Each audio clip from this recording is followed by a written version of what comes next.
Kamusta mga master? Welcome sa Anime Cap Tagalog. Ang anime recap natin ngayon ay pinamagatang A Couple of Cuckoos. Kaya ano pa ang hinihintay nyo? Mag-relax at manood para ang buhay ay hayahay. Simulan na natin. Nagpalit sila sa kapanganakan at ngayon pinilit na magpakasal sa isa't isa. Nagsimula ang kwento sa Yum Ino Family Diner. Nagprito si Noggy ng ilang mga itlog habang nag-aaral ng mga salitang Ingles. Siya ay agad na dinaluhan sa kanyang kapatid na si Sochi na nagkomento sa kanyang kalungkutan. Ang kanilang ina na si Naomi ay pumasok at sinabi sa kanya na maghanda upang matugunan ang kanyang tunay na magulang. Habang nakaupo si Noggy sa kanyang silid at iniisip ang tungkol sa pagkakapalit sa kanya nung siya ay ipinanganak, dumating si Naomi at nais ni Noggy ng isang maligayang kaarawan. Tinanong ni Sochi si Noggy kung siya ay mabubuhay kasama ang kanyang mga totoong magulang. Sabi niya hindi at planong pumunta sa library at mag-aral. Pagkatapos ay umiyak si Sochi at inangkin na ayaw niya siyang umalis. Tiniyak siya ni Noggy na hindi siya aalis. Papunta sa library, nakita ni Noggy ang isang batang babae na malapit nang tumalon mula sa tulay. Nagpanik si Noggy at nagmamadali upang mailigtas siya. Kalaunan ay ipinagbigay alam sa kanya ng batang babae na nagpapanggap lamang siyang patayin ang kanyang sarili upang kumbinsihin ang kanyang ina na kanselahin ang paparating na kasal. Ang balita ay nakagulat kay Noggy dahil siya ay nasa katulad na sitwasyon at pareho nilang nalaman na si Noggy ay isang napalitan na sanggol habang ang batang babae ay may paparating na nakaayos na kasal. Pagkatapos ay ipinakilala ng batang babae ang kanyang sarili bilang Erica habang ipinakilala ni Noggy ang kanyang sarili at ang paaralan na pinupuntahan niya. Ikinagulat ito ni Erica bilang inaangkin niya na ito ay isang super elite prep school. Pagkatapos ay hiniling niya si Noggy na maging kanyang nagpapanggap na kasintahan. Matapos na ipaliwanag ang kanyang plano, tumanggi si Noggy na sumama sa plano at sinubukang maglakad palayo lamang upang may blackmail si Erica. Hiniling ni Noggy sa kanya na tanggalin ito. Pumayag siya ngunit kung tutulungan lang siya.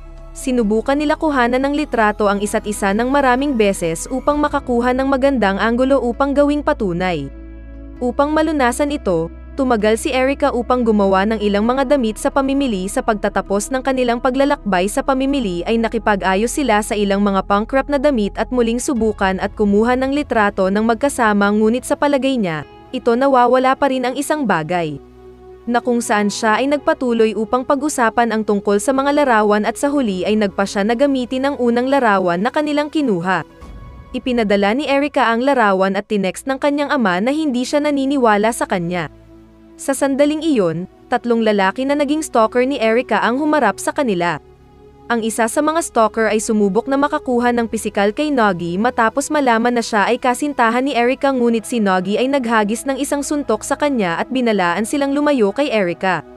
Nagbigay ito kay Erica ng isa pang mahusay na ideya na manuntok upang matigil ang kasal. Pagkatapos ay sinabi ni Erica na ang kanyang paalam kay Noggy at pagkatapos ay umalis.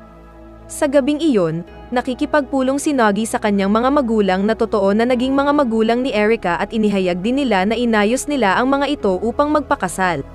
Sa sumunod na araw, ang karibal ni Noggy na si Hiro ay bumagsak sa kanya at habang naglalakad siya palayo ay hayagang idineklara na hindi siya papatalo sa susunod na pagsusulit. Habang lumiliko ito, ang uri ng tao na si Hiro ay isa sa mas matalino kaysa sa kanya. Kinabukasan, nalaman ni Noggy na darating si Erica sa kanilang bahay. Ang parehong mga magulang ni Noggy ay umalis sa bahay habang inihahanda ni Noggy ang kanyang sarili upang magalang natanggihan ang kanyang panukala sa pakikipag-ugnay. Nakita niya si Sochi na narinig na darating si Erica. Kinumpirma ito ni Noggy at dinala na si Erica ay ang kanyang nakatatandang kapatid na babae. Ito ay kinagalit ni Sochi kay Noggy at iniwan siyang nag-iisa. Ilang oras ang nakalipas, natapos na lang ni Noggy ang vacuumang sa kanyang silid. Nang lumabas si Noggy upang suriin kung dumating siya ay nakita niya si Erica na nakaupo sa labas ng pintuan. Sabi ni Noggy na maaari niyang pindutin ang doorbell. Narinig at nasorpresa si Erica. Pinayagan ni Noggy si Erica sa loob at nag-alok sa kanya ng isang upuan ngunit umupo si Erica sa rack ng libro. Ang nakakagulat na ito na nagsabi na maaari siyang umupo sa sahig at pagkatapos ay hiniling na tanggalin ang kanyang sapatos. Matapos maghatid ng ilang inumin para sa kanila, nagtanong si Erica kung makakakuha siya ng paglilibot sa bahay. Sa makatuwid, binigyan ni Nagi si Erika ng paglilibot sa kanyang bahay at si Erika ay tumingin sa paligid sa isang kakaibang paraan. Kapag natapos ang paglilibot, hiniling ni Erika na bisitahin ang kanyang bahay. Pagdating nila ay naiwan siyang nagtaka sa lugar at lahat ng dapat nitong alok. Nagsisimula siyang mag-isip kung paano magiging buhay ang buhay kung hindi sila pinalitan ng kapanganakan. Papalapit sa Erika, sinabi niya na tumanggi siyang makipag-ugnay. Tinanong ni Nagi kung bakit nais ni Erika na bisitahin ang kanyang tahanan at sinabi niya na dahil gusto niyang makipag-usap sa kanyang mga magulang. Natutunan na ang kanyang mga magulang ay may restaurant, hiniling ni Erika na dalhin siya doon. Sa gabing iyon, binisita ng dalawa ang Yum-Ino Family Diner. Minuto pagkatapos nilang pumasok si Nagi ay nakatingin kay Erika na baka magdulot ng isang eksena sa kanyang mga magulang. Kalaunan, handa na ang kanilang pagkain.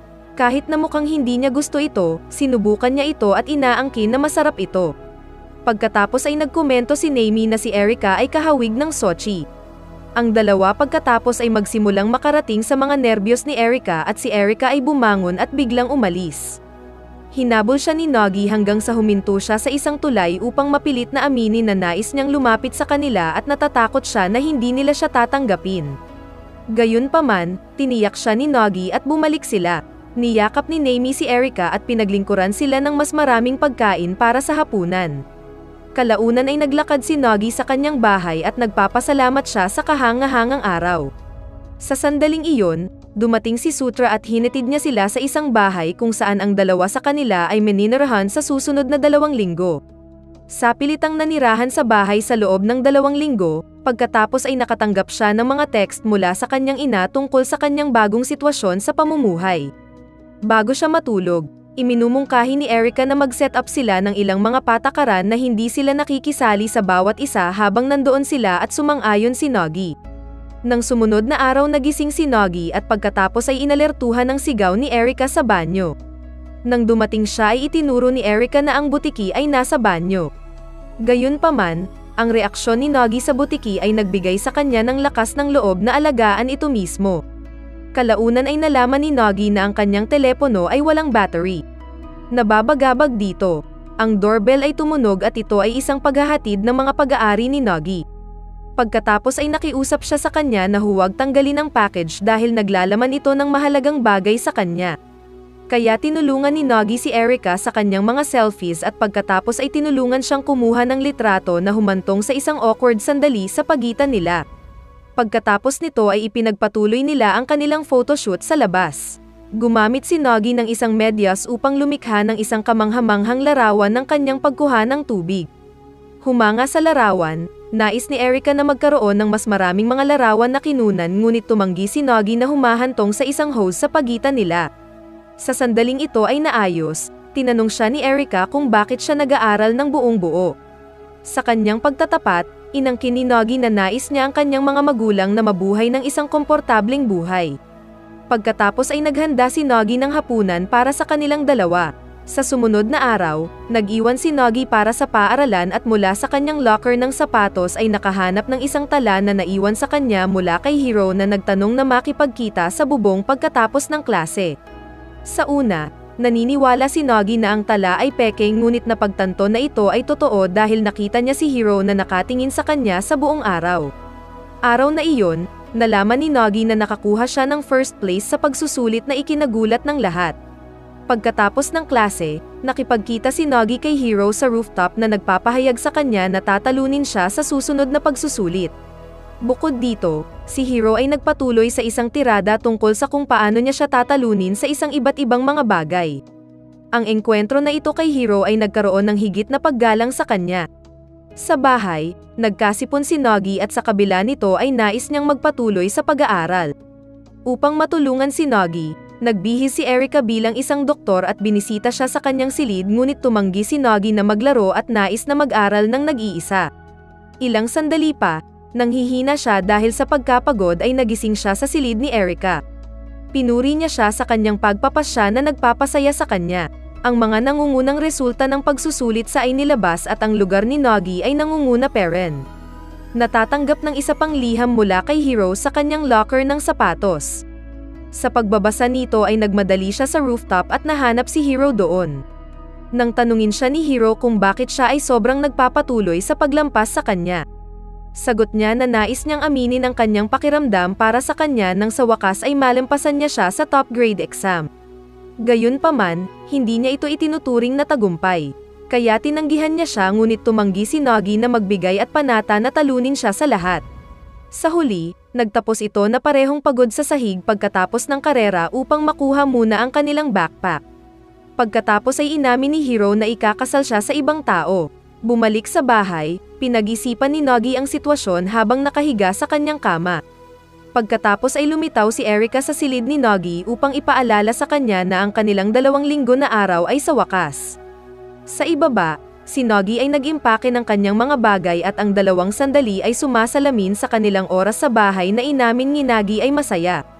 Magalang na nagpaalam si Nagi sa bahay at nagpatuloy sa kanilang hiwalay na mga paraan. Gayunpaman, nagulat siya nang makita ang kanyang bahay na nakalock pag-uwi. Nalaman ni Nagi na mayroon silang problema sa Tub Aero at pinilit silang lumipat at manatili sa pansamantalang bahay. Sa makatuwid, hiniling ni Nagi sa kanyang totoong ama na pahintulot na manatili sa bahay, na tinatanggap niya. Pagdating sa bahay, nagulat si Nagi na makita na nandoon pa rin si Erika at nalaman na nais niyang malaman kung paano maging mas malaya. Naririnig ito, nag-aalok siya upang turuan siya kung paano siya pinapaboran. Kinabukasan, ipinaalam sa kanya ni Nagi na dadalaw si Sachi sa kanilang lugar at kinakabahan si Erika dahil makikilala niya ang kanyang kapatid. Tinitiyak ni Nagi si Erika na makakasama niya ng maayos. Ang doorbell pagkatapos ay nagring at si Sochi ay nakita na nakaupo sa labas ng pintuan. Pinapasok sa loob, nagsimula silang bumati sa bawat isa. Nakita ang nag-aalok na ito upang ipakita si Sochi sa kanyang silid. Sabi ni Sochi na sabik siyang makita si Erika sa kauna-unahang pagkakataon. Pagkatapos ay pinaluto ng mga hapunan. Ang dalawa ay nabigo sa paglikha ng pagkain ngunit sa huli gumawa pa rin sila ng isang disenteng pagkain. Habang tinatamasa nila ang kanilang pagkain, ang mga komento ni Nagi sa pagkakapareho ng Sochi at Erika. Mamaya, pumunta si Sochi sa kanyang silid upang subukan ang isang damit. Sa lalong madaling panahon pagkatapos, ito ay ipinakita nila kay Nagi na hindi makikilala si Sochi sa damit na nagdulot sa kanya na mabugbog ni Sochi. Mamaya, kumuha ng litrato si Nagi. Sinabi ni Sochi sa kanyang ina tungkol sa kanyang oras kasama si Erika sa kanilang bahay.